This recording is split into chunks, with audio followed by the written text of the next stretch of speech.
So, hi guys, habari zenyu. Welcome to today's live session. Yes, let me just wait for some people to come. Maybe just 5, then we can start. Yes.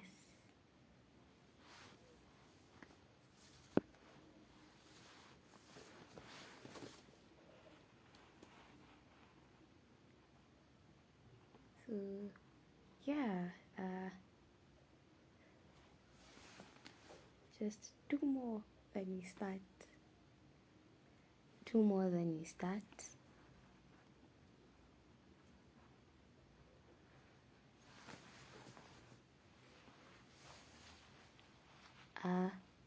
Tiny Tina, I hope unanisikia. Finally, yes, finally. I hope I am audible enough. Naweza nisikia? Oh, I hope niko audible enough. Sijiongeleshi. Yes, so welcome to today's live session. Tunaongelea about family boundaries, the common signs of lack of boundaries within a family. So the whole of this week tumekuwa tukiongelelea about boundaries all across social media platforms za Nzumari Africa. Yeah, so all across from Twitter to Facebook, Zoom, tumekuwa tukiongelelea about boundary settings, personal boundaries, relationship boundaries, how to set and maintain boundaries. So kama haujakuwa in either of the sessions, kuna ya Zoom was recorded, iko YouTube. The other two yenye ni Facebook na Twitter ziko kwa hizo platforms. So unaweza enda, you just go through, you learn 2 or 3 things about boundary settings. So today we are tackling family boundaries na what tunashughulikia the signs of lack of boundaries within a family. So for those people wenye hawakuwa able to join our sessions throughout the week, define boundaries as guidelines on how you expect other people to treat you. So basically, family boundaries refers to the limits a person has on another person. It's just personal guidelines on how you expect other people to treat you, like how you expect, maybe let's say I have a friend, how I expect that person to treat me without me feeling like I have been disrespected, or without me feeling like the person has gone overboard. So that limit is what we call, is what we refer to as a boundary. So in a family, it's basically the limits zenye mmeset, that zenye maybe your brother, your sister, your cousin, your mother, your father anajua nikifika hapa itakuwa nimecross line ya my daughter or my son. Anajua that ikifika hii point this person will feel offended, so atakuwa so keen not to fika that limit. So that is what a boundary is basically. So what do you think are some of the signs that maybe a family member anaonyesha that ana breach, not really breach, ana cross your boundaries? Do you think that we have set maybe boundaries that are enough to protect amani, to protect from disrespect from family members, ama how to invade space? So for those who have just joined us, welcome to today's live session. and we're discussing about family boundaries. What are some of the common signs of lack of boundaries within a family? How do you set those boundaries, and what are some of the effects, maybe the mental health effects, or yes, the effects of lack of setting boundaries to us, to those people. So what do you people think are some of the things that show that there are no boundaries between maybe you and your relative, maybe your sister, your brother, your mother, ama? What are some of the things that they do you feel like ai hapa umekuja sana? I'm sure kuna those times that maybe kuna hizo times zenye maybe mom ama daddy ama maybe your baby brother or your elder sister or your elder brother or your aunt or your cousin, whoever you're staying with, huwa anafanya, you're like ai mimi hapa I don't feel good about what you have done. So you can just type hapo kwa comment section what are some of the things that when a family member does to you unafeel ni kama ameenda overboard, like ai kifika hapa kuna hatutasikizana vizuri sana juu nitafeel kama invade my space. Yes, so Blessed Harry amesema kushika vitu zako bila permission, wearing your clothes bila permission pia. This is very true. Personally, sipendi mtu go through vitu zangu without them telling me. Ndafeel ni kama invade my space. So the moment amefanya hivo, na feel offended, na feel like kwani huu mtu respect zangu, respect the fact that nimezieka hapo for a reason. So for me, mtu go through vitu zangu without them asking me, akuwe ni sis ama bro, nitafeel ni kama huyu mtu hapana kabisa kabisa. So yeah, na wearing clothes bila permission, he I think iko most common kwa siblings. Like siblings, some siblings share clothes, so you'll find that the day that you decide to wear that particular trouser, unapata your sister has worn it and you're like the last time I checked hiyo trouser umevaa ilikuwa yangu, haikuwa yako, na how comes umeivaa bila kuniomba ama bila kuniambia anything? So kuna hiyo aspect ya huyu mtu already amekutrigger juu you wanted to wear that particular trouser, then unapata amevaa. Worst of all, hakukuambia anything, hakusema kama hakukuomba, hakusema anything. So unafeel mtu hapana, hawakufanyia this at all. So yes, tukiendelea, you can just type in what ni nini ukifanyiwa na your sibling ama your parent unafeel kama ameenda overboard. What are some of the signs to show that there is lack of boundaries kati ya wewe and that sibling ama kati ya wewe and that family member? Inaweza kuwa mom, inaweza kuwa paps, inaweza kuwa your cousin, your auntie. So feel free kutype hapo kwa comment section. So moving forward, kuna hiyo, yes, so Blessed Harry ametuambia hiyo kushika vitu zako bila permission and wearing your clothes bila permission pia. That can really be annoying kabisa. I agree with you, Blessed Harry. Local Kimani amesema mtu akikula avocado yangu. Yes. For him, I believe wewe ni he. Sorry kama wewe ni she. So for him, amesema mtu akikula avocado yake, hey, anakasirika, anasikia vibaya sana sana sana. So for that person mwenye amekula anaweza ni kama si big deal. So kitu moja na boundaries is that you might find that something that is okay with me might not be okay with another person. Something that is not okay with that other person inaweza kuwa it is very okay with me, mimi sina issue nayo. So boundaries zina differ. What I see ama what I will set as my boundary is not necessarily what my sister or my brother will set as a boundary to them. So zina vary kabisa.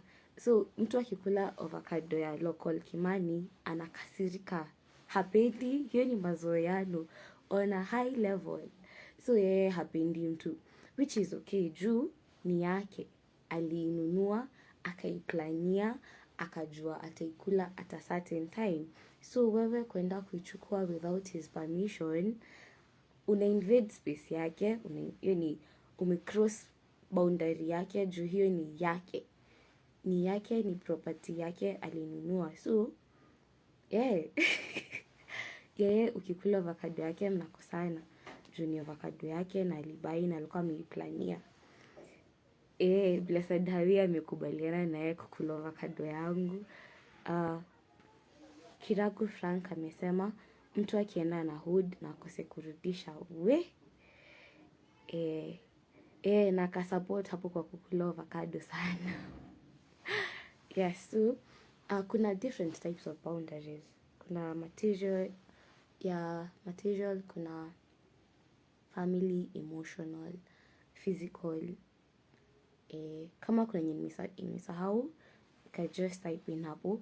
So for hood ni something that you own, ni yours personally. So ukipea mtu hood, most of the time huwa una-expect irudi juu for youths, hood ni a very treasured commodity, a very treasured outfit for some of us. So ukichukua hood yangu ukose kurudisha, nitafeel vibaya juu it is personal. It is personal. Ni mimi na own. I bought it with my own money. So when I lend it to you, nikikusaidia hood yangu, I expect urudishe juu it is mine. Yes, I expect you to rudisha. So ukikosa kurudisha, it's just a different thing. Kiragu Frank aka-agree hapo na avocado. Kasema hapo kwa avocado na support sana. Local Kimani akasema kwanza juzi mwingine alichukua mlongovle. Hiyo ni nini? Mlongovle nkloncha yangu bila kuuliza surely. Who does that? Hiyo sijui ni nini. Unaweza tuambia mlongle whatever, mlongle that you have typed. Ni nini hiyo? Nico Prince amesema kwanza kudictate my relationships, like they see all my friends as being too spoiled. Very true. Kuna people ama parents who want to be in control of every aspect of your life, be it whatever you're choosing to do as a career, be it whoever you want to relate with, be it whoever you spend your time with. Wanaona ni kama the people that they will select for you are the right people. Kama si hao, you won't go out with them, with hao watu wengine wenye hao hawajui. Kama si huyu msichana, mimi sitaki kuona umeleta msichana mwingine kwa hii nyumba. So that is a violation of your boundaries. Juu una feel naweza decide what I want. Najua ni mimi nataka. So ukikuja uanze kuniambia venye hufai kutembea na huyu, inaonyesha that uko na some issues with my decisions, with who I am choosing to be with who I am choosing to spend my time with. Yes, so I agree with you, Nico Prince. Talking about me na wasi wa nje who I barely know. Very true. Juu, there's some information that you find personal to you that you won't be comfortable with other people knowing. So utapata that I think hii ni mostly common kwa parents. Ataenda aseme venye mtoto wangu anafanya hii university, amefanya hii na hii na hii, ama ako hivi like parents talk. So to find that they will go and share information about you huko nje that you are not comfortable with other people knowing. So I agree with you, Max Salim 9. You are buffering sana. I hope nimewacha. Kushua sinati yako kinkei. I hope niko sawa sahi. So for wenye wametujoin sahizi, we are discussing about family boundaries, how to set them. Now what are some of the signs of lack of family boundaries in your family? Ni nini your family member ashaifanya ukafeel ni kama this person has really crossed the line this time. Like, I am not comfortable with what that person has done. I don't feel good. I feel hurt by whatever they have said or by whatever they have done. So ni nini hizo ushaifeel ni kama this person, yes, we are family, but kifika hapa I feel like umekuja sana. So you can just share hapo kwa comment section, hapo kwa add comments, type what you think ama what you have experienced kwa family that ilikuacha with a lot of question marks, like hawa watu wananiona aje ama why did they do that, mbona walifanya hivyo, kwani hawakufikiria venye mimi nitafeel, ama waliona ni kama siwezi make a decision peke yangu. So kuna hiyo ya invading your privacy, personal space. This needs to be understood and respected. So other ways wenye msee anaweza invade your personal space na your privacy ni unapata mtu amekuja ameshika simu yako, ameanza go through text messages zako ama WhatsApp messages ama Facebook messages ama your emails without you giving consent, without you allowing it. Humsi utafeel ni kama huyu mimi personally I won't sita feel vizuri if maybe a brother or a sister of mine comes alafu anze go through messages zangu juu that is my phone. See what tunasema self phone, like it is mine, it is not ours. So for you to fike here level you're going through my messages, we have to be in agreement. Nimekuambia shika simu angalia, but without that ni wewe umecross boundary yangu na umeinvade my space. So I won't take it lightly at all. Nitafeel ni kama unani disrespect, you're not respecting my personal stuff na my personal messages and everything. If I felt like you needed to know anything, ningekuonyesha, but since sijakuonyesha, sijaona hiyo need ya wewe kuona hiyo message ama go through my phone. So here ni an example of someone crossing like your personal boundary by invading your privacy. Blessed Hawi amesema kosha nyumba na mtu anashinda akistep place unaosha. Tuna relate. That is very annoying. Like, say, respect what I am doing. Usione ni kama anafanya PE. Ngoje ikauke ama ni kuallow upite. Usikuje tu kanyaga ovyo ovyo asifuni kitu nafanya. Kusaidiana vitu zangu without my consent. Very true. Umeinvade privacy. Unakuja unapata your cousin came home, hakuwa na sweater, your mom took your sweater, akampea. Like, okay, how, why, sikukubali apewe, ama maybe your friend came, maybe you stay with your friend, akakuja akapata hauko, akavaa nguo yako, ama akapeana. Unashindwa mbona hakupeana yake, akapeana yako. So invade your privacy. Hata kukula avocado uliacha hapo. Hiyo pia ni kunini. Going through my phone, that's the worst, to be honest. Yes, it can really be annoying. Juu hatuku agree anywhere that you can go through my phone, you can go through my messages. So if you do that, I will feel like umekuwa too much into my space and I will not take it lightly. Yes. Another one, nikiendelea kuongezea hapo, another one ni kwapi? Lack of regard for your emotional well-being. Unapata that these people mint P.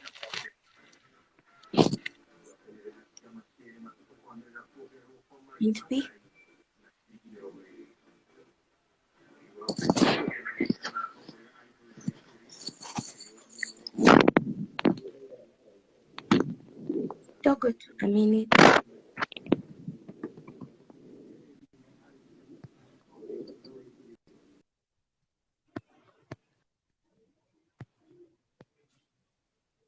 So, as I was saying, a minute. So yes, what was I saying? Oh, lack of regard for your emotional well-being. Hiyo ni unapata that people make decisions for you. Hawajui if you're going to like whatever decision they have made for you, ama if you're not. Unapata that they just keep making decisions for you. Unapata that let's say ni towards maybe agree on something.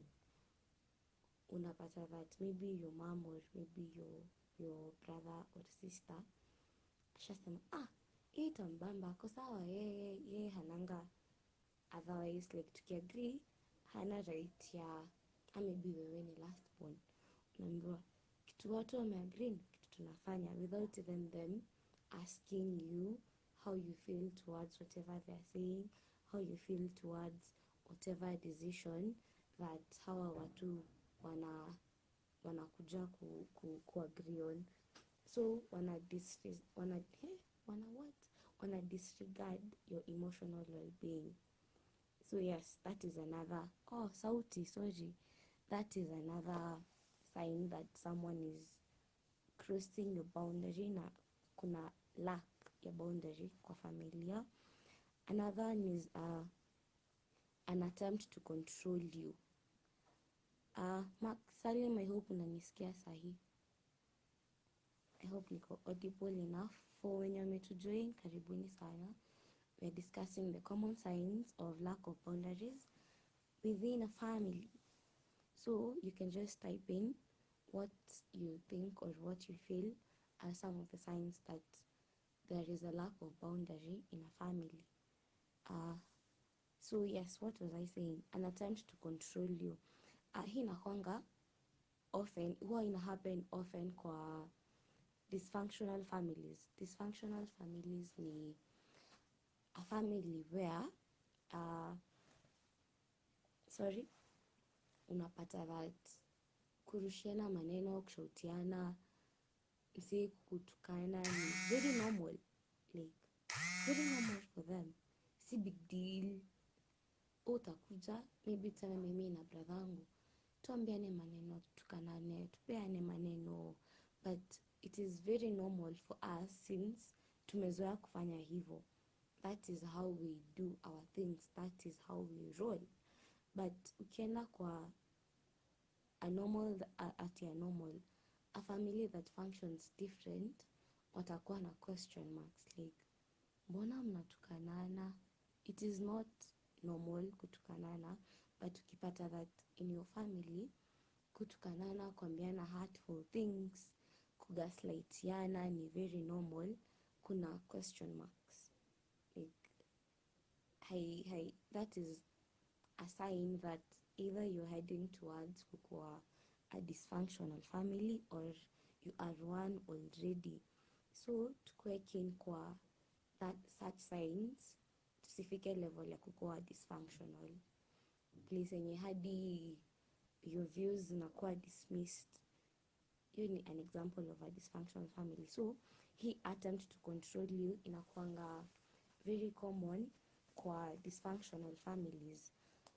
So unapata that whatever you want to do, you will not do it kwa sababu kuna an authority that is stamped over you that says you cannot do this, you will not do this, not in this house, not anywhere, unless utaenda kwa nyumba yako, like lazima ufanye hivi, if not tutakosana.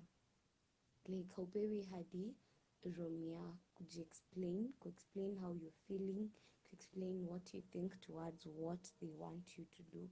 So kipata that kuna that attempt to control you, kuna venye ana cross your boundaries. You normally you will want to decide on things on your own because you know what you want. So if someone comes and decides things for you and they force you into doing that thing, they're crossing your boundary.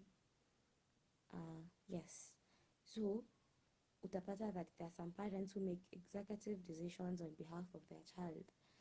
Mnenda mahali unaambiwa lazima uvae hivi, lazima ukule hii, lazima uongee hivi, lazima ufanye hivi, wewe ni lazima useme sijui uko a certain campus, lazima useme unafanya this work. Hiyo ni they're invading into your personal space. They are trying to control you, control who you talk to, control what you wear, control where you're going. Amekuja too much into your space. So that is another sign of lack of boundary. Kuna poor communication. Unapata that instead of you people talking normally, venye unaweza kukiongea na msi, this person is screaming over you, ama you're screaming over each other.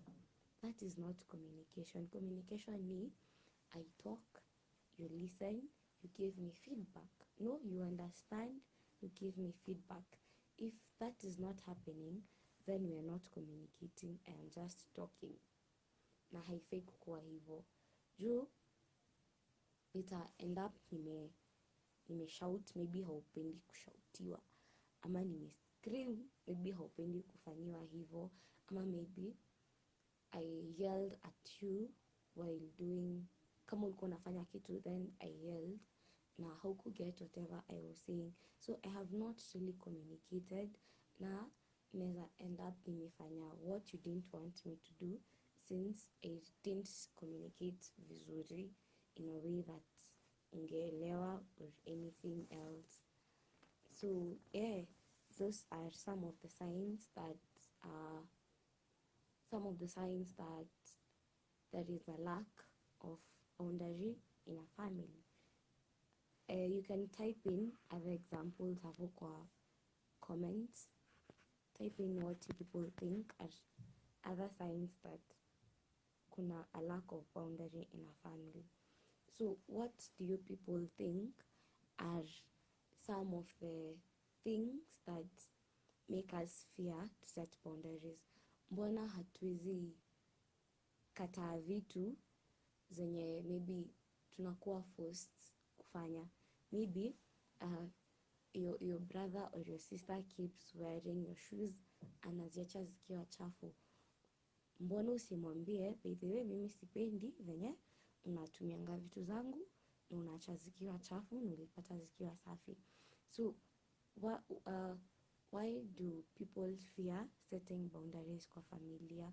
You can type in your thoughts hapo kwa comments. We learn more from you. The only way you can learn from each other, tujue what you think, what I think. Maybe what you know is not what I know, ama what I know is not what you know, ama maybe what you see as normal is not really normal. So what are some of the reasons that people fear setting boundaries at a family level? Yes, so type in hapo kwa comments what people think are some of the reasons as to why people fear setting boundaries at a family level. Yes, so one of the reason is that tunaona that we will be disrespected regardless of the boundary. In as much as I will tell my mom that, Mom, usifanye hivi na hivi, do not feel uko too much into my space, anaweza maybe dismiss ama ignore, ama maybe it's that brother of yours mdogo mwenye anajuanga wewe ndo unakuanga ATM card, ataenda abai kitu akwambie kai nimebai kitu sina pesa sijui nini na kutumia paybill number. Unatumia paybill number, but since ni your brother ama your sister unaogopa kumwambia ai hapana, unafaa consult kwanza before you do some things. What are some of the reasons as to why tunaogopa kuambia no? I feel like ukifika hapa, I feel ni kama umekuja too much into my space and I'm not comfortable with whatever you're doing, ama I don't sit well with the idea that you have pitched. Si feel ni kama naweza agree with whatever you're saying. So Kiragu Frank amesema inaweza kumezoeshwa kukua una give always, so when it comes ni kwa vitu zako hata heri ujinyime but umepeana. Well, that is true. Kuna wenye wamezoea hivyo upbringing and everything, which is common kwa firstborns. Hao ndo wamezoea it is other siblings than them, that brother of yours than you, kama wewe ndo firstborn. So unapata that in most instances you will consider them more than wewe mwenyewe. That ukipata maybe something, ama ukipata amevaa maybe nguo yako, utakuwa like it's okay, hakuna shida, though you feel offended but you can't really tell them juu umezoea that it is always their interest first then yours zinakuja baadaye. So another reason is that unaogopa watakuwa defensive. There are some people, some family members, ukijaribu kuambia by the way I did not like the tone, I did not like how you talked to me, haikunifurahisha juu nilifeel ni kama unani disrespect, then wanaanza kukua defensive like hapana sikufanya hivyo nini. Una find that you can't solve something, ama you can't solve anything, ama an argument, ama you can't agree if one party is always defensive. If one party is always defensive, you can never agree juu you will try kuambia that this is how I felt, I was not comfortable with whatever you said ama with whatever you did, but how wanakuwa defensive, wanaanza kujitetea instead of just saying sorry, it won't happen again. So unaogopa that even set that boundary, that other party itakuwa defensive and there's nowhere that you will have gone with eta hiyo boundary yenye umeset. Another reason as to why we fear setting boundaries kwa family is that we fear being ignored. In a family setup, an African family setup, yes, African. Imagine your mom ameambiana kitu about you and maybe you didn't want wase wajue, akaenda akasema mtoto wangu anasoma huku, maybe anasoma Strathmore, anafanya maybe journalism ama law. You are not comfortable with people knowing that piece of information ama that side about you, then wendo mwambie by the way me was not comfortable, I did not feel well venye uliambia hao wa mama that shule yenye niko and everything, then akuangalia akupezile macho naende haujawezi ni kama hata haujaongea juu see she's paying for the school fees, she's doing everything so she can tell whoever she wants. That is what she thinks, but in real time if it is not comfortable with you, if it does not sit well with you, ensure that umemwambia that hey mom hapa ama daddy ama uncle ama brother ama sister hapa siku feel poa when you said this, I felt like umeshare piece of information that I was not ready ama I did not want the public to know. So that is another reason that as to why huwa tunaogopa set boundaries. Tunajua tunaogopa tutakuwa ignored. Maxali amesema unapata kuset boundary ni ngumu because you're fearing to be in wrong terms with the person. Yes, unaogopa that if you tell them not to do this ama if you tell them that hii haiwork vizuri na wewe, watakuwa na kuangalia nasema huyu huwa anaringa, like you will somehow lose whatever you had before. Before they knew that if they needed this they could just come to you, ama kama anajua pin yako ya ATM angeenda tu achukue ATM yako afanye whatever they want to do then akurudishie hapo. Before alikuwa anajua that kama anatoka atakuja avae viatu zako na aende, but now that umeset boundary, mwambia mimi I don't feel good ukifanya hivi na hivi na hivi. Unaogopa that wataanza kurelate na wewe different, like you will lose that closeness na that nini that you had before you setting that boundary. So that is another reason as to why we fear setting boundaries kwa family level. Sema pia kuna ile ukiset boundaries unakosa approval ya family. Some may even disown you. That is true. When they kwanza hii ni kwa nini most iko often happen sana kwa dysfunctional families. If you refuse your parents to be so much into your business, wanakwambia juu hautaki kuambiwa, hauambiliki, hausemezeki, itabidi you are no longer our child juu sisi hatukuraise mtoto mwenye ni kichwa ngumu. Wanaona ni kama you're being stubborn instead of how kuona ni kama by the way tulikuwa tuna invade space yake. Yes, so unakosa approval. Even when you want to do something utakuwa like si ni maisha yako, wewe fanya venye unafanya. So that is another reason.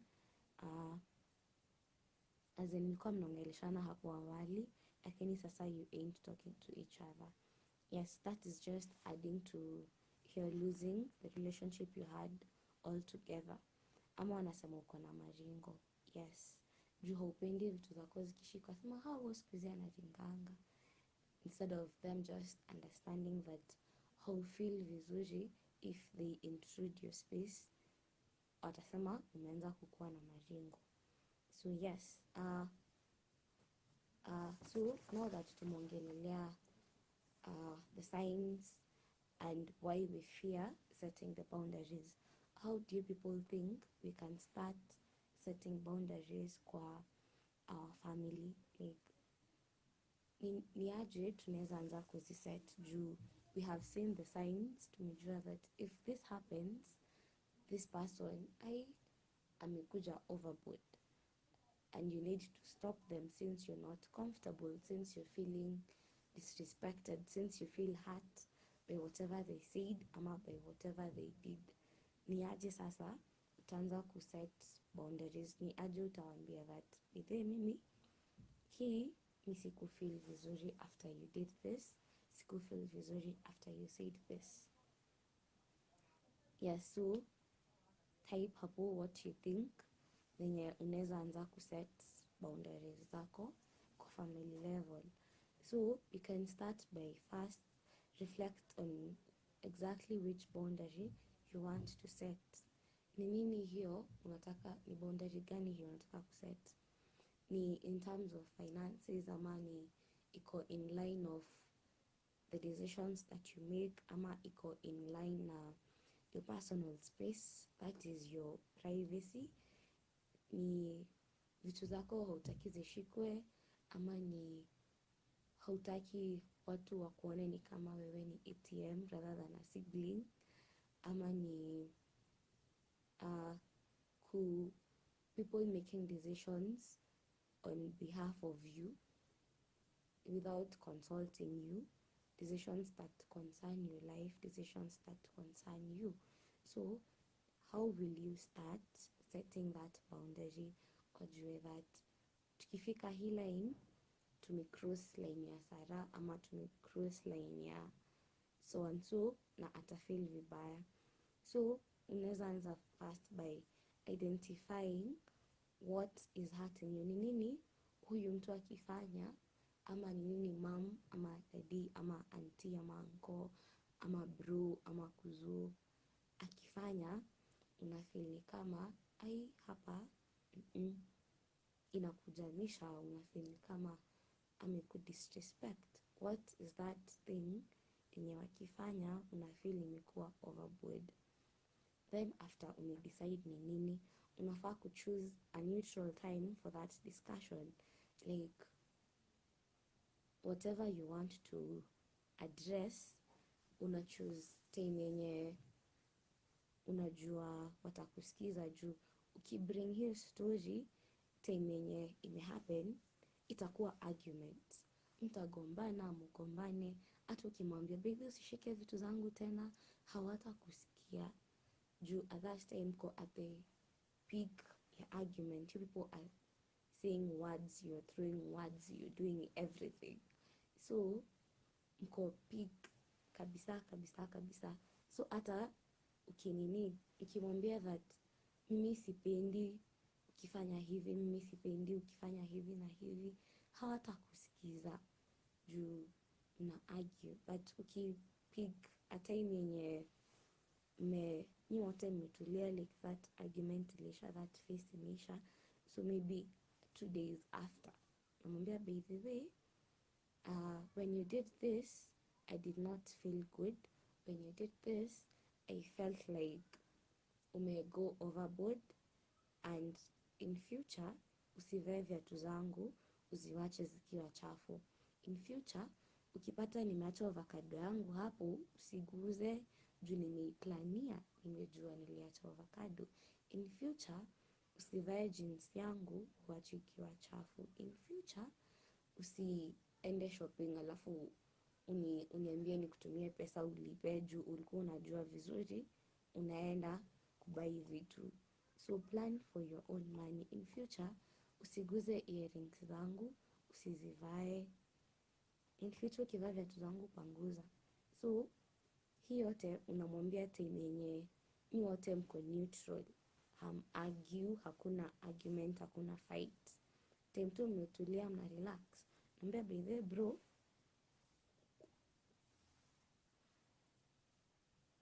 sorry about that. Namwambia by the way bro, mimi sikufeel poa venye ulivaa viatu zangu kaziacha zikiwa chafu. This is earrings zangu, kivaa zirudishe kwa ile box ama usivae. So yes, time takuwa mmetulia mwambie, but time na argue, time una feel uko offended, usimwambie hiyo time juu emotions ziko high na hautakuwa umecommunicate whatever you wanted vizuri. And personalize your statements. Ukisema useme by the way kuna watu kwa hii nyumba, hapana ati by the way huwa mnakasirisha watu mkifanya hivi na hivi, by the way hapana. Eka on those statements. Mwambie mom, mimi sipendelei ukiambia kila mtu vitu nafanyanga. Mimi sipendelei ukienda kuambia mama wa chama ama marafiki zako hivyo na hivyo. Si ati by the way mom kuna watoto wako wengine, hapana, ni wewe ajue ni yako, na next time hataenda kushare information about wewe. Kama ni huyo roommate tunaishi naye, mwambie by the way mimi sipendi ukivaa vitu zangu, ama mimi sipendi ukipeana vitu zangu without my permission. Like ziseme from an I perspective. On those statements, on those boundaries, even when you're setting them, ajue it is you, it is not any other person. It is you who feels offended when they do some things. It is you who feels offended when they say some things. So on those boundaries, on those statements. Another thing, another way, so after umenini, validate the other person's feelings. Like maybe ni bradhako alichukua ama alidecide something on your behalf. Tambia by the way, naelewa you wanted the best, but that best, your best is not my best. Ama kama ni mama decide something for you, bebe mom, naelewa unajaribu sana kunisaidia. By daddy, naelewa unajaribu sana. By the way uncle, by the way auntie, naelewa unajaribu sana kunisaidia, but ikifika hii point naona wache tu nifanye peke yangu. They won't feel ni kama umewa disrespect, ni kama umedismiss authority yao. Actually watafeel vizuri juu first of all umevalidate how they felt at that time that wali decide that thing, they made that decision on your behalf. Umevalidate that, unaelewa that mom ama auntie ama uncle ama bro ama kuzo anakujali. That is why walikuandikisha jina kwa that program. So hawata feel ni kama unawa attack, but wataona okay, wame notice, wame spot that I did it from a point of love. So kama hawako comfortable, then I will not do it. So hivyo ndo unaanza kuset boundaries pole, then with time unapata that ina stick. Wanajua wakienda kufanya kitu ama wakienda kuongelea ama kudecide something for you, wanakumbuka by the way Sarah alisema hapendi hii na hii kifanywa. So with time wana learn kukupea your own space, wana learn kurespect vitu zako, wana learn that ukiacha food hapo, avocado yako hawatakula juu wanajua uliacha hapo na unajua uliacha hapo na umeiplania. Ukiacha viatu zako hapo, they won't wear them juu wanajua uliziacha, wanajua ni zako na haupendi zikivaliwa. Ama kama uko sawa na hao kuvaa, watavaa wache zikiwa safi. And means be amesema reality hits different kwa si. So just being open and say umshotu kweli on his or her end, ataifeel and probably they'll be a change. That is very true. So ukifeel wamekuja overboard, just tell them wajue that you're not comfortable, it does not sit well with you when they decide things for you. Haufeel poa, unafeel wamekuwa too much. Max amesema true, Jill amesema it is true, I felt that. So hata ukifeel like hawa watu wamekuwa too much, usikuwe in a hurry like hiyo time yenye umeona amevaa ama hiyo time yenye umeona maybe mama amefanya kitu, uanze kushout and everything. Haita make sense, haita solve anything. Itakuwa tu just an exchange of words. Hakuna kitu constructive ita come out of it juu nyi wote emotions ziko huko juu, nyi wote mko huku juu. Kuna mtu atasema anything mwingine asikize, but ukingoja until your story cool down, maybe after a day, then tell them mimi sipendi when you do this, si feel poor when you say this, si feel poor when you go through my phone, si feel poor when you do this to me. At least hiyo time unajua emotions haziko high as before, na ita make more sense to them. Wataona ni kama by the way I was invading their space by doing this. So with time wanaanza ku back off, keep off your stuff, kuacha ku go through your phones, kuacha ku go through your emails. Juu anajua my sister or my brother does not like it when I go through her things, when I go through her messages. Even if it hits different, time ako solo, atajipata amejita mkutano na akuwe na solution. Very true. Hata parents, yes itakaa hard kuambia, but ukienda unavalidate kwanza that mom, naelewa you want the best for me and I really appreciate your support na appreciate venye umekuwa ukifanya all these years, but imefika point hizi I can make decisions on my own, like naweza amua ni nini nataka ni nini sitaki. So even if haitamhit saa hizo, but later on ataenda akae chini aone, by the way, whatever my daughter or my niece or my nephew or my son was saying is making sense. Juu by the way amekuwa mkubwa na there are some things that anaweza fanya peke yake. So I think I will end at that. Are there any other questions, comments, additions, anything before we wrap up? Questions, comments, suggestions ziko hapo. Oh, sorry, ati ziko hapo. Unaweza ziweka hapo kwa comment section, na you can follow us kwa hizo platforms zingine, Twitter at Nzumari Africa, Facebook pia Nzumari Africa, and you can follow the charts, the boundary settings all through YouTube pia ni Nzumari Africa. So kuna a discussion that was live on Facebook kuhusu personal boundaries, then relationship boundaries, setting and maintaining, ilikuwa Zoom. It was recorded, iko YouTube, so you can just go to hizo platforms zingine, learn venye unaweza set your personal boundaries, venye unaweza set boundaries kwa relationship. Naona ni kama hakuna any more clarifications.